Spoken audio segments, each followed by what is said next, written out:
Iepazīstina varbūt ar savu saimniecību, sevi un tādus galvenos parametrus. Ko jūs audzējat, kādos apjomos, lai tāds priekšstats ir bišķi?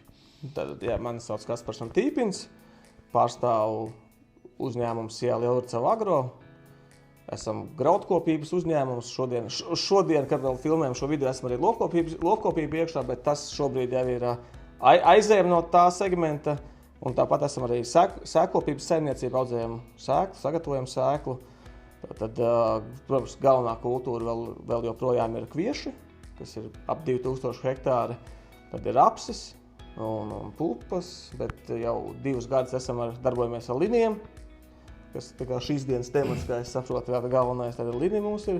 Un tāpat arī ir vēl nedaudz dažādas zālājas sēklas tāpatām, kur ir sadarbība, un līdz ar to tiek kaut kas tāds darīts, jo tiek meklēt risinājumi, kā no tā hektāra varbūt vairāk var nopelnīt, jo mēs visi labi zinām, cik mums ir smagas sezonas aiz muguras, un ceram, ka tas šogad ir tā īstā, tā skaistā sezona, kad viss būs beidzot saliksies pa vietām, būs tā kā vajag, bet un līdz ar to redzot, kā tas notiekās, tad un kādas ir cenas biržās, tad ir jāmeklē cita risinājuma. Cik daudz hektāri tev ir līni vai procentuāli tu rēķini no saviem struktūras? Jā, hektāri ir tā, ka pirmajā gadā mēs pamēģinājām ar 60 hektāriem, un pagājušajā gadā tie bija 103 hektāri līni. Kāpēc līni? Kāpēc līni? Jā. Man tāds foršs čoms Mārtiņš, Liepājas pusē. Un tad viņš visu kaut ko dara, un Mārtiņš arī gribu, tad tur smukas bildes, vēl kaut kas uz laukiem. Viņš saka, es arī gribu, tad te mēs esam. Viņš saka, ja tu gribi, ir varianti, jā. Un tad tā mēs nonācām pie tiem linijiem, jo ir bijis viss kaut kas. Man ir sarkanā audzene sēklē ir audzēta, ir facēlī bijusi 1 gadu, ir šobrīd jau 2. gadu arī sēju inkarnātu āboliņu, un arī paralēli ir līnija. Runājot par līnijiem, kas tev līnu audzēšanas procesā patīk? Patīk? Jā. Neprasa daudz uzmanības. Ja mēs tā skatāmies, Jā. ir tādi, viņi ir.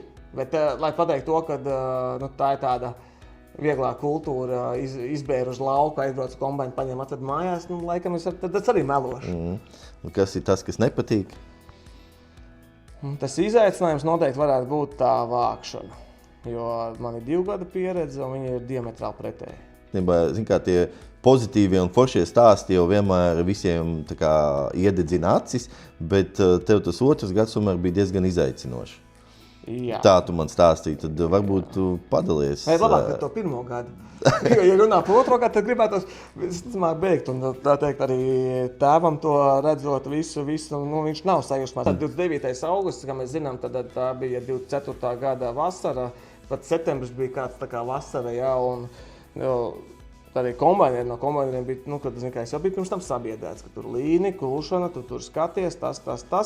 Bet tie 60 hektāri, labi, 4 kombaini tā bija 1 diena. Un kombaineri teica, ka viņi nav kūluši nevienu kultūru, kas vieglāk kultos. Kad reāli vieglākā kultūra vispār, nezinu, saka, viņi bija sabiedēti, visi viņi saka, kur bija, tā kā nemanījām. Jā, bija tāds interesants, tāds, no tiem linijām viņš, ja kviešanais pieredz, kas skaisti izskaisti pa lauku, viņi vienmēr, tad piciņas tādas. Pakuls, jā, ir tādas, bet viss, tiešām viegli, skaisti, saprotami, bez problēmām. Tad pienāca 25. gads. Kā mēs zinām, viņš jau visumā visiem nebija tas pats vieglākais. Jā? Līna nebija izņēmums. Tur arī bija līdzīgi, ka nebija pirmā diena, tas pats 29. augusts, tikai ārā vairs nebija 30 grādi. Jā? Un tad pirmā diena kulšana vēl kaut cik mēs tur cīnījāmies, tu uznāca lietus un mājās. Un tad es teiktu, tā bija kāda nedēļa, kad es izbraucu, braucu atpakaļ.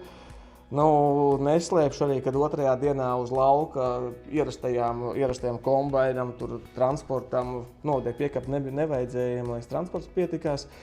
Uz lauka ir pievienojās ūdensmuca, jo ir tā lieta, mums ir rotoru kombaini, tad tie līni tās pakulas atrod tādas vietas, kur ielīst un sāk lēnām sāk parādīties nepareizās smaržas tādam kombainam.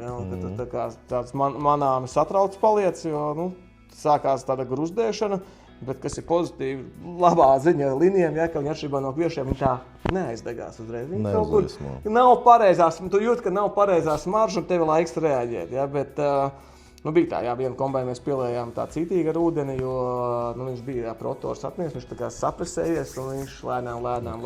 Es teiktu, tas tāds lielākais izaicinājums. Esmu dzirdējis, ka daudz saka, jā, tur vajag jaunu izskatu, jaunu spīķus uz to. Kaut ko mēs mainījām, bet lai tā, ka pateikt, ka pilnībā pārējot uz līnu kūšanu, kad obligāti viss tur tas viss ir niansēs. Un kas vēl ir interesanti par līnu kūšanu, ja kviešiem, zin, ka ir tā diena, tur uzlīja lietas, un labi, 2 stundas lauku pastām, autam tālāk, tad lidniem ir tā uzlīja lietas, braucam mājās, rītā mēģināsim vēlreiz. Jā, jo, nebūs. Tā ir tāda sišanās pret sienu. Neiet, nav.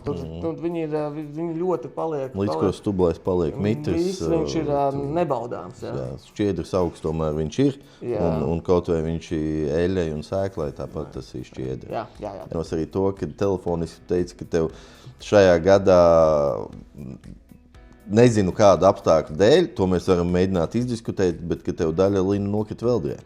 Jā, daļa linu, kas bija interesanti. Tad pirmajā gadā es iesēju smagā mālainā augsnē, savus 55 kg hektāra, staigājot pa lauku, likās, pie kūšanas brīdī, kad vajadzēja, gribējās, ka viņi būtu vairāk uz tā lauka. Tā sajūta bija tāda, bet raža tur bija apmierinoša salīdzinoši. Tad arī 2 gadi, divas dažādas ražas. Šis gads, 25. gads nenesa to, ko viņam vajadzēja atnest. Nezinu, kas bija tie apstākļi. Bija arī tā Veldre, bet šogad man bija izteikti lini iesēti vieglās augsnes. Tādas vieglas augsnes, tas nebija smagais māls. Un tie paši 55 kg un pilnīgi diametrāli cits skats uz lauka. Ja, tā kā es teiktu, ja mālā likās, ka varēja būt vairāk, tad es teiktu, vieglajā zemē vajadzēja mazāk izsēju. Kur tu pie sējiem atradi vieglu zemi? Cik es zinu, te visur tev ir ļoti smagas. Ir varianti. Tas ir vairāk Platona uz Svētas puses. Tad ir tāds smilšai vieglāks tie lauki. Tad tur bija izteikti tādas upes lejas kaut kur tā vēl. Tas, zinām, arī mitrums bija. Tas viss jau bija baigi labvēlīgi apstākļi tam, lai sanāktu. Un šīs vietās bija piegūlušas, un tad tie līniji, es domāju, tā kā man arī tā ir sekopība, tad izaicinājums bija ar dīdzību. Un galvenokārt tā problēma bija no šīm Veldres vietām. Jo tā sēkla nebija, ja sēkla būtu skaistais, spīdīgais. Manā gadījumā man ir šie dzeltenie līniji, man ir dzeltenā krāsā, man nav tumši brūnie. Tad šie dzeltenie līnijā, viņi nebija skaisti spīdīgi, kas tā kā tāds mīnusiņš manā pusē. Pirmais gads bija veiksmīgs, otrs izaicinošs, trešais gads ir priekšā. Izšaus. Bet platības tev paliek plus mīnus tajos pašos apjomos? Es vēl neesmu, ja Mārtiņam jārunā, kas ir nepieciešams tirgu ar sēklām. Tie ir teoretiski galvā sēž, ka es viņu varētu arī palielināt varbūt pat 2 reizes. Pat 2 reizes palielināt? Es vēl neesmu ar pieredzi bagātajiem aprunājos. Okay, bet tas arī daļai varētu būt saistīts ar to, ka jūs lopkopību likvidējat. Viņi mums nosacīja kaut kāda, es gribu teikt, zeme atbrīvojās tieši augkopībai? Nē, viņi jau ir atbrīvoti. Mēs jau pagājušajā gadā jau visi esam attiecīgi zālē, kas bija iesēti. Bet vairāk es redzu, kāpēc es viņus gribētu. Es gribu rapses sēt retāk, lai no viņa iegūtu to pašu, ko es mocos tiem lieliem hektāriem. Bet viņš ir labi, viņš ir 4. gadā, bet es viņu gribētu līdz 5. gadā un attiecīgi iegūt vairāk. Un tad man vajadzīgs ar ko? Pupas ir kaut kāds zināms apjoms, bet vajadzētu kaut ko vēl. Pupas arī nešāv. Jā, bet tā kultūra, es uzskatu, kaut kādā apjomā viņi mums arī ir vajadzīgi. Nē, nav jautājumu. Lielais, protams, lielā mūsu Nokia zirņi, ko runā, bet es vēl baidos. Tad es tā kā pa līnēm esmu drošāk. Jo īstenībā pa zirņiem jautājot, es atceros, mēs arī kopā ar tiem braucām uz tavu lauku skatīties, tu biji ziemas zirņus iesējis. Jā, tāda pieredze arī bijusi. 1 vai 2 gadus tev bija? Es domāju vairāk, es mazohists esmu, man jau patīk, ka sāp. Bet ziemas zirņi visi skaisti, bet jau ir pagājuši, es gribētu teikt, man jau gribētos, es teiktu, jau kaut kādi 4 gadi neaudzēja, bet gan jau, ja tā pieietu, paņemtu plānotāju rokās, es domāju, ka jau kādi 10 gadi nav. Un līdz ar to šobrīd noteikti, es nesaku, ka tas man toreiz nestrādāja kas fotokromie zirņi, septembrī laicīgi, cik laicīgi, ko septembrī vidū iesēti, viņi smuki attīstās uz ziemu, un problēma bija pavasara saules. Pavasarī dienas garums sāka palikt jau garāks, viņi atsāka augšanu, bet ir saules. Un vienmēr man 3 gadus es tiešām, man liekas, audzēju. Pavasarī nosāla centrālais dzinums, kas īstenībā iedod lielāko ražu. Paliek kaut kādi 4 tie sāni. Un es dabūju 2 tonnas, un tas nebija tā lieta, ko es vēlos darīt. Jo sēkla arī, cik es zinu, ir ļoti dārga ziemas zirņiem. Jā, bet es to pašu sēju 3 gadus. Okay, savu ataudzētu. To, ko es tur dabūju, es riskēju, spēlējos. Jā. Nebija tā, ka es katru gadu nopirku jaunu. Pirmā reize nopirku, un tad to es mēģināju, bet man tas nenostrādāja dēļ pavasara. Iespējams, ka šobrīd jau ir kaut kas uzlabots, varbūt, ka jāatgriežas. Jo viņi bija ļoti labi un interesanti, tāpēc, ka viņi bija kuļami ļoti agri. Viņi vēl atkal tāda kombaina testa kultūra. Bet ja mēs paņemam kaut vai tos pašus 2 iepriekšējos gadus, kad mums mājā uznāk maija sākumā tādas salnas, kad mēs par apsi un kviešiem jau baidamies.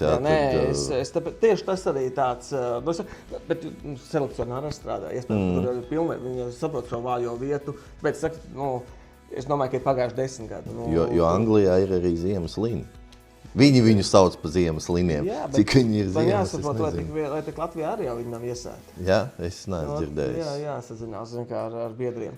Biedriem šitiem, kas... Jo tas, man liekas, būtu tāds ļoti, ļoti interesants tiešām, ja ziemas līnija spētu izziemot mūsu ziemu. Tas būtu ļoti interesants. Šogad mēs arī redzam, ja es nekļūdos, viņi tiešām ir iesēti, un ja viņi šo ziemu iziet, tad es teiktu, mums ir kaut kas atkal jauns dzīves. Jā, tieši tā. Tā kaut kā ir. Bišķi atgriežoties pie tavas saimniecības, protams, kā Uldis teica, visi komerc noslēpums, bet varbūt tādos apaļos skaitļos, ja tu negribi varbūt arī saukt tos skaitļus, kurā pozīcijā tev ir līnu izmaksas, cik tev viņas sastāda uz hektāru? Viņas nav lielas. Līnu būsim reāli. Tad pamatmēslojums vajadzīgs. Ja tu tur bišķi sulfātu varbūt iedot, ok. Herbicīds obligāti, bez variantiem. Tur jāatrod ir labākais, un tur, lai tev nebūtu nezāles iekšā, un tu viņu varētu, ņemot vairāk mani sēkopībai, tev maksimāli tīri, lai viss būtu skaisti. Tas vieglāk iztīrīt, un mazāks pēc tam tīrīšanas izmaksas, un nav jāmocās, teiksim. Tālākais ir kulšana un kaltēšana, tas tev kā sajiet. Tu reglonu dod pirms kulšanas? Sēkopībai, jā. Sēkopības laukiem man viņš ir. Bet viss ir atkarīgs no gada. Es viņu labprāt neliktu. Priekš kam? Kāpēc? Tas ir izmaksas atkal, kas ir, 20 cik eiro. Ja? Ko atstāt savai peļņai, bet... Bet ja mēs paņem tādas tīras izmaksas, tavas izmaksas līnu audzēšanā pārsniedz 250 eiro uz hektāru? Domāju, ka vajadzētu ierakstīties. Nav tādu. Nekas tur tāds unikāls. Labi, sēk kaut ko maksā, jā. Bet, jā, es domāju, ka tur viss ir labi. Bet, zem tonnas nevajadzētu arī kult. To es gribētu tev jautāt arī šajā izaicinošajā gadā, kurš tev bija un ko tu stāsti. Bet tie līniji tev tomēr ir, teiksim tā, viņi ir plusa zīmi? Viņi ir ar plusa zīmi, bet, nepietiekami. Jā, tomēr no tā hektāra mēs esam zemgalē, mums pietiekami tā zeme ir dārga, lai mēs iegūtu vairāk. Tavā saimniecībā, visiem mums tas rādītājs ir raža, un attiecīgi pēc tam nāk tās izmaksas tavā saimniecībā. Kāda būtu tā minimālā raža, ko tu vēlētos kult liniem, lai viņi būtu pelnoši? Tad 1,5 tonu gribētos. Tas tāds saprāta minimums. Pirmajā gadā tas arī tā bija. Tas tā kā ar apsim 3,2, 3,5, tā linijām apmēram būtu 1,5. Jā. Un pirmajā gadā tas reāli nostrādāja. Esmu dzirdējis par Latvijas rekordiem, visu kaut ko arī par pagājušo gadu. Super. Prieks, ka tas jau forši, ka kaut kur izdodas. Un man nav pamata apšaubīt. Un tiešām, un tad tu redzi, ka Latvijā, ja Latvijā to var, tad potenciāls vēl ir. Potenciāls ir liels. Ļoti liels potenciāls ir.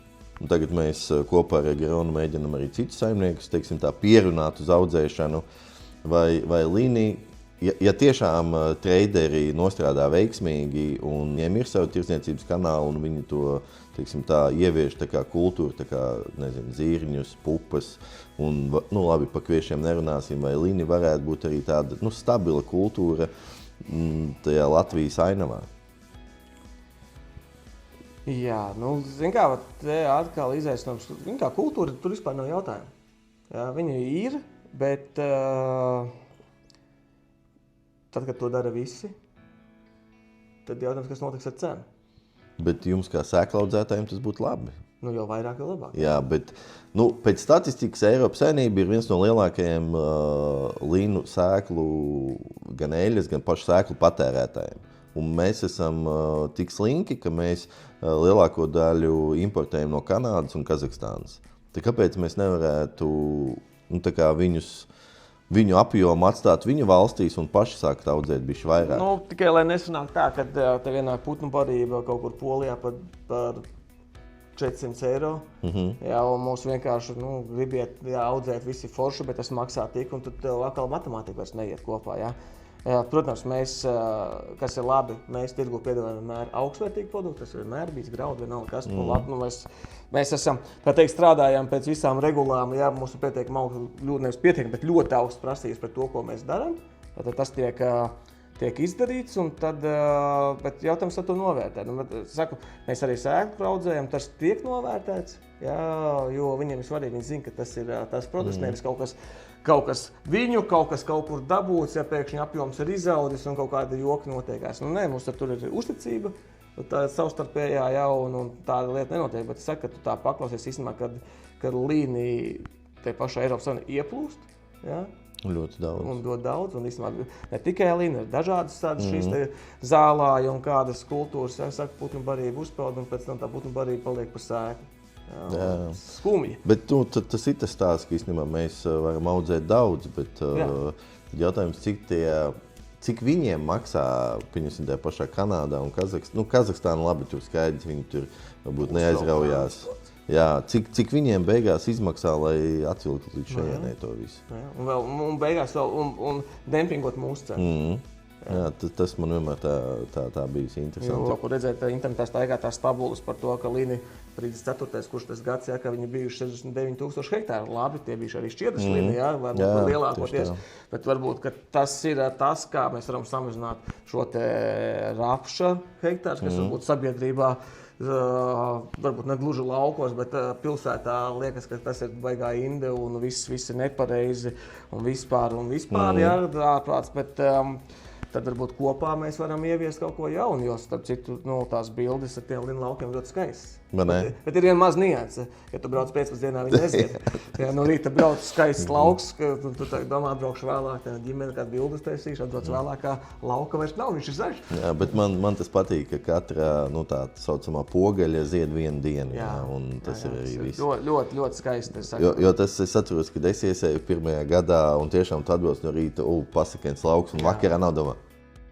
Kas notika? Jā, ko es izdarīju? Tad vienodies, ka dienā bija smidzinātājs uz lauku, un tu domā, Džeki, ko es izdarīju? Jā, un tad nākamā diena, katrs rīts, jā, tas viss saliekas. Arī paredzēts ir vairāk tuvāk pilsētā iesēt kaut kādu daļu līnijas, lai cilvēkiem prieks ir, lai no rīta braucot uz to darbu tajā pilsētā. Mums šogad bija pie ceļa, un tad, kad aizbraucam kultā, no ceļa jau visi baigi smuki, un tad mēs pat tur iebraucam bišķi dziļāk, aizbraucam kultā, izkāp no mašīnas aizēja, tur normāli kvadrātmetri izgriezti, bet, zin kā, nav jau žēl, un tas viss ir smuki un forši. Atgriežoties pa liniem un traderiem, vismaz tas, ko es jūtu no Jāra un ko mēs diskutējām, un arī tas ir mans viedoklis, kad Lini īstenībā ir tāds laba kultūra, ar ko šos laikus, kad graudaugu cenas ir zemas un rapsis. Es negribu teikt, ka mēs viņu nemākam audzēt, bet tā kā tu pats saki, mēs viņu audzējam pa biežu. Un Līnija tā kultūra, ko mēs varam ievest vismaz šajos sarežģītajos laikos, un es domāju, vairākās saimniecībās viņi arī paliks kā kultūra, ko viņi audzēs. Tas ir tāds mans viedoklis, es ceru, ka tas tā arī notiks. Svarīgi, jā, lai Vēl jau arī, kas interesanti, es saprotu, drīkst runāt, nedrīkst runāt, neviens nav teicis, ka par to nedrīkst stāstīt, bet viens ir līnija eļļai, bet vēl ir līnija eļļai ar augstu pievienoto omegas saturu, kad ir specifiski, un nevajag darīt to, ko dara visi, ejam atkal niansēs strādājam, kas arī būtiski. Mēs varam ļoti, ļoti diferencēt, jo tie jūsu omegas, viņi vairāk tiek izmantot pārtikā, cik es saprotu, jā.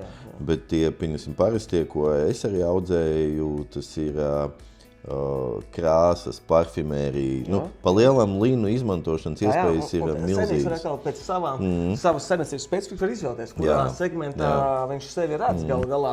Sāc varbūt negribas teikt mazāk prasīgi, varbūt, kur tu vari vairāk mācīties, būt pieredzi ar to segmentu, un tad tu ej uz kaut ko, kur jau tu tā kā vairāk var iegūt. Tieši tā. Es saprotu, abus gadus tu linus spēji nokult pašās augusta beigās. Šitas gads man beigās jau kā septembris, bet augusta beigas septembris sākums. Ar kādiem mitrumiem tu parasti kūli? Tas jau bija tik sen. Aptuveni, 20, 12, 8. Teiksim tā, viņš ir jāpakaltē, bet nekas krimināls. Kaut kas bišķi virs 10. 8. 8 bāzi. Un tad tas ir virs 10. Varētu būt līdz kā 14 augstākais. Man ir izdevies, ja godīgi, visus gadus nokult zem 10. Jā, bet pirmajā gadā, es saku, līnija man bija kultūra, kur man vajadzēja tikai iztīrīt. Šī nokultūra bija savs, no lauka atnāca bāze. Man atkal pirmais gads bija sarežģītākais, un pēc tam aizgāja bišķi. Tā galvenais ir nepadoties. Kāda viņa nav, mēs pirms tam runājam, kad mazas izmaksas, ļoti daudz pozitīvas, bet es teiktu, viņam vispecifiskākais, visgrūtākais tā vākšana, kurā tu nevari zaudēt šo te, ja nevar savādāk, tu paņem vienu dienu brīvu un aizbrauc ar ģimeni kaut kur, un atbrauc dienu atpakaļ, un tad varbūt vieglāk to lietu iziet. Bet arī linijām arī, tāpat kā graudaugiem, rapsim jāskatās laikapstākļu uz priekšu. Ja tiešām soli labu laiku, tad nesteidzies, bet tā kā šajā septembrī, kad bija jāķer momenti. Šitas gads atkal bija tāds, kad bija vienalga, nesteidzies. Vienalga bija tas moments, ka es šodien gadā gribēju teikt, ka es skrēju pieris sienā, tā kā gribēju kaut ko pierādīt, ka es izdarīšu šo tehniku, nezinu, aizbraukšu, paņemšu, noņemšu, vajag. Tas neizstrādā. Un, teiksim tā, apzinoties, es viņus izkaltēšu, viss būs kārtībā, bet es viņus nevaru paņemt, un tas kombinācijas, tur viss tā izskapts, tur nebūtu glābušas ne jaunas izskapts, viņš vienkārši nebija ņēmams anī brīdī. Viss tur bija jāpaņem, 2 dienas brīvs vienkārši visiem atslāpstam. Jo pēc tam bija tāda pēdējās dienas, ka kurš nezinu, ka šeit būtu paņēmiņi. Labi, paņemot šos 2 gadus, es saprotu, tev ir izkristalizējies jau tās izējas normas, un tas nozīmē, ka es tā saprotu no tevīm, ka tavs ieteikums būtu, pieņemsim, labi sagatavotā zemē vai vieglās zemēs, tomēr mēģināt sēt mazāk izējas normu. Pie nosacījuma, ja tu zini, ka būs smitra vasara. Zin kā, ja mēs visi zinātu uz priekšu, jautājums, vai mēs tā pārdzīvot. Es neko nerekomendēju. Skatīsimies, ko rekomendē audzētāji, kādai jābūt augu skaitam. Es prasu tavu viedokli. Viedoklis? Jā, tavs viedoklis. Līdz šim jā, bet zini, ka nav teicis, ka ja mēs šo sarunu tagad vēstu šī gada rudenī, ka viņš jau nebūtu savādāks. Mēs varam atkārtot viņu šī gada rudenī. Jo tas būs ļoti interesanti. Šis gads tiešām parādīja, mitrums, vieglās zemes, jo viņi ir skaitās, ka viņi ir paredzēti tām vieglajām zemēm tie līnija, kad ir kā tās mazāk prasīgi pret augsni, teiksim tā, bet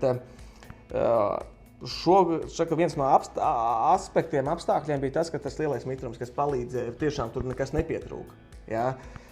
Citā gadā varbūt es saku, ka gribētu sakot, ka staigā pa lauka būtu vairāk, bet tās biezais sējums nedeva cerēto ražu. Tā kā atkal, vai tu gribi priecāties par zaļiem laukiem, tā kā viņš aug, vai tu gribi priecāties par to, kas nāk kombainā. Es domāju, ka lielākais prieks tas, kas nāk kombainā. Un šogad tu saki iesaisi linus tuvāk pilsētai, lai arī sabiedrībai varbūt ir lielāks prieks. Un viennozīmīgi apkārtējie kaimiņi zina tavus laukus, un viņi tev zvanīs un prasīs ieteikumus, ka viņi arī grib nākamgad sēt. Kāds būtu tavs ieteikums saimniekam, kas nekad nav audzējis linus, ar ko sākt? Vienkārši viņš saka, ko man darīt? Kaspar? Zin kā, iesēt un izaudzēt, tas būtu man, te vairāk jāstāsta ir par to lai viņš ir gatavs novākšanai. Fiziski un mentāli, vai respektīvi tehniski un mentāli tam jābūt gatavam, jo izaudzēt, ka nav problēma. Reāli, ja jau tu ir auguši graudi, tas, tad izaudzēt linus nav baigā raķešu zinātnē. Ja? Tur ir tas pats, kas parasti, bet lielākais būs izaicinājums pie novākšanas. Tad jautājums ir, vai tev ir, ja izdodas kāds mitrumi novākt, ja? Un tālāk ir tā realizācija, saprast arī, ja tev audzējot, kādreiz teicu, mans eksperiments apēta govis, tad šobrīd man govi nav un eksperimentiem jākļūst apzinīgākiem. Tad jāsaprot ir, lai būtu, kur viņu realizēt, ko tu izaudz. Un pat tad, ja, katrs jau mēs esam gatavs riskēt ar kaut kādu zināmu platību, bet ja tev pieņemsim, kaut tie būtu 5 hektāri kāds ir, nelielā saimniecība pamēģinājis iesēt, ja, un tad, lai viņam arī būtu tā iespēja tās kaut 5 tonnas beigās kaut kur nodot. Kad ir tas noiet tirgus, nevis, ka viņš brauc uz tirdziņu vai mēģina to visu pārvērst kaut kādā eļļā, bet tur arī vēl prasības viss jāaiziet, lai tu drīkstētu to pēc tam realizēt. Ja? Lai nav tā, ka pašam ir ikrītu pusdienas laikā vakarā, un visiem ģimenes locekļiem jāmēģina izbarot tās tonnas. Tad, tādā veidā, lai tas, es domāju, ka svarīgs, lai būtu, kur viņu realizēt. Vismaz jau sākotnēji, kad to dari, vismaz, kad tev ir kāda ideja, kur tu viņu liksi. Bet, izaudzēt, es neredzu. Tas, kas ir audzējis graudus, kas nav pirmo dienu, bet mūsu visi lauksaimnieki ir pieredze. Katrs ir kaut ko līdz ar to. Ir tev sējmašīna, nekas unikāls nav. Tāpat graudu sējmašīna. Tālāk, herbicīdu uzlikt, attiecīgi, ja tev ir lini, tad kas ir viņiem paredzēts, ja? Tur uzliekts herbicīds ir. Es kaut kur vēl redzu, jāstāsta, vai ir kaut kas no fungicīdi vai kaut kāda regulātors ar būtām. Tas man pēc šī gada, bet es vēl šogad skatīšos. Ja ir reģistrēts, man tādā vēl bišķi biedēja, pie tādas lielas saukšanas vai neprasās kaut kas tāds. Bet tā ir tikai mana viena gada pieredze. Tas viens gads bez jebkā tāda ideāli, skaisti, perfekti. Šogad bija savādāk, bet, kā es teicu, ja es zinātu visu laika prognozu šai sezonai uz priekšu, ja, es zinātu, kas jādara. Ja es zinātu, ka fungicīdu lietošana reāli dod ražas pieaugumu, es piekrītu, es viņu lietotu viennozīmīgi. Šobrīd, turoties pie tām 1,82 tonām, es nezinu, vai man tas dos. Varbūt bišķi vai pamēģināt, lai saprastu, bet jautājums, vai tas arī nepagarinās man veģetācijas periodu un neies ļoti dziļi septembrī, kas jau paliek trikī. Pa veldri man ir bijis tikai ļoti tādās, kur ir paliena, upes, upes palienās, kur ir nežēlīgi labi sadīts, tur tādi pleķīši sakrita, bet tur es piekrītu tev, ka tur tas jautājums, vai tā izsejas norma nav bijusi pa lielu priekš šitik mitra gada, un tas jau sāk spēlēt. Bet te atšķirība, tu audzē eļai, es audzēju sēklai. Un ja es varu dabūt dīdzību atbilstošai, tad es tā kā izskatu variantu, ka man varbūt vajag. Bet tavu minētais risks par to, ka mēs to neievelkam līdz oktobrim, nevajadzētu nebūt sajūsmā. Man liekas, tad, ja mēs ievelkam mitrajā periodā, tad jautājums, tā dīdzība, man liekas, arī sāk spēlēt ļoti spēlēt. Katrā ziņā tas funkcijas būtu jābūt kaut kam nedaudz. Es teiktu, varbūt, ka pieregulēt to augstumu tādā veidā, varbūt, ka var kaut kas, bet... Pieregulēt augstumu arī varētu, pieņemsim, šie 2 gadi, kas bija man, tiešām līnija bija liela auguma, un ja man ar to kombēnu tās pakulas jālaiž mazāk, tas arī... Bet man pirmajā gadā, es teiktu, ja tā jāpadomā, ja viņi bija zem ceļa. Pirmajā mālainē augšanai man bija ļoti īsi forši līnija. Šogad tas tā nesbija. Man tieši pagājuši gadu, kur tu zini, kur mūsu lauks te ir, man viņi tieši bija stipri virsceļa, bija nežēlīgi augumi. Tas bija 25. gads. Jā, nē, 24. 24. gadā man bija mālā, bija vienkārši tikai likās tā sajūta, ka ir pa maz. Bet raža bija labāka un nē. Man pirmajā gadā bija pa maz, kad es iesēju 25 kg. Tu izklausās ar 30 mēs hektāri. Nē, es tā piemetu, tur tā sēklas saskaitīju kaut ko, tur 25, 3, 25. Bet arī viss bija veiksmīgi, viss bija labi, bet tā kā tu saki, likās, Aizgāja ar pieredzi. Tas pirmais gads bija tāds izaicinošākais priekš manī. Jā. Kaut kā tā kaut kā, ja mēs tā lielos vilcienos. Jā, liels tev paldies par tavu viedokli.